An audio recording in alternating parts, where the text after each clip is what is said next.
महाराज, मैं ये क्या सुन रहा हूं? आप बुद्ध के अनुयायी बन गए हैं। घोर अनर्थ। अच्छा होता यदि मैं यात्रा पर न जाता। आप ऐसा अनर्थ कैसे कर सकते हैं? आप अपने धर्म को कैसे छोड़ सकते हैं? क्षत्रियों का धर्म आपके लिए सर्वोपरि है। आपका कर्तव्य है मगध की सीमाएं बढ़ाएं, चक्रवर्ती सम्राट बने। मैं अपना कर्तव्य भली भांति जानता हूं कुलगुरु। लगता है बुद्ध ने आपको भी भ्रमित कर दिया है। सम्मोहन शक्ति है उसके पास। आपके पिता की तरह आपको भी भ्रमित कर रहा है। कृपया कर बुद्ध पर झूठे लांछन ना लगाएं। महाराज, मैं सत्य कह रहा हूं। बुद्ध ने केवल ऐसी बातें कही हैं जिससे अनेकों प्रश्न उठ रहे हैं, परंतु उत्तर नहीं मिला। जैसा कि ये संसार शाश्वत है या नश्वर, सृष्टि सीमित है या अनंत, शरीर आत्मा दो हैं या एक, मृत्यु के पश्चात हमारा अस्तित्व रहता है या विनाश हो जाता है। मैं इन किसी भी प्रश्नों का उत्तर नहीं दूंगा कुलगुरु। ये सब आपकी बुद्धि की उपज है। बुद्ध ने कभी भी अपने उपदेश में इन बातों को तनिक तूल नहीं दिया। यदि शाश्वत प्रश्नों का बुद्ध के पास स्थूल नहीं है, तो वो किन विषय पर उपदेश देते हैं? उनके प्रवचनों का हमें क्या लाभ?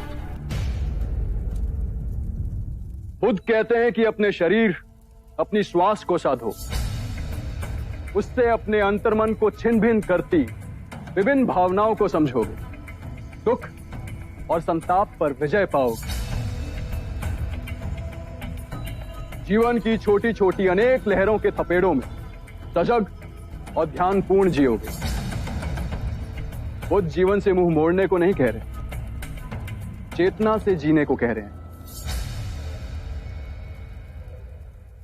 कुलगुरु, जीवन इन्हीं छोटी छोटी बातों का बहुमूल्य रत्नकोश है, ना कि बड़ी सैद्धांतिक बातों का। छोटे छोटे लोग छोटी छोटी खुशियों के साथ जीते हैं, परंतु आप तो सम्राट हैं।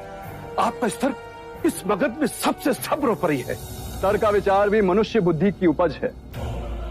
लगता है महाराज, आप विनाश की ओर जा रहे हैं। एक क्षत्रिय होकर ज्ञानियों जैसी बातें कर रहे हैं आप। क्षत्रिय और ब्राह्मण, ये अंतर भी मनुष्य बुद्धि ने पैदा किया। मुझे बुद्ध के चरणों में शांति मिली।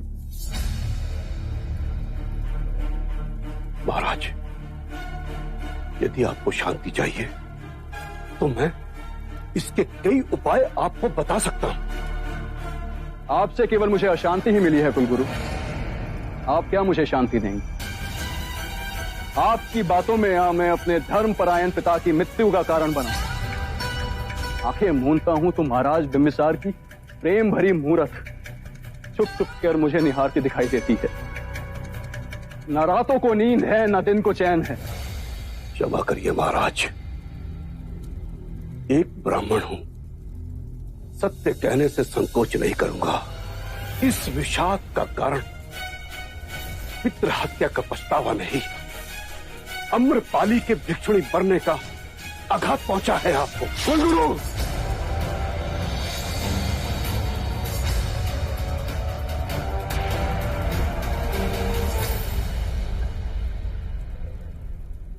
लगता है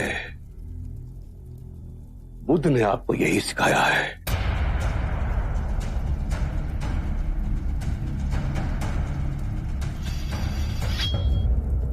मगध के लोगों को आपसे बहुत सारी आशाएं थी, परंतु आप हमारा ही दमन कर रहे हैं। चलिए ऐसा ही सही, हम इसके लिए भी तैयार हैं।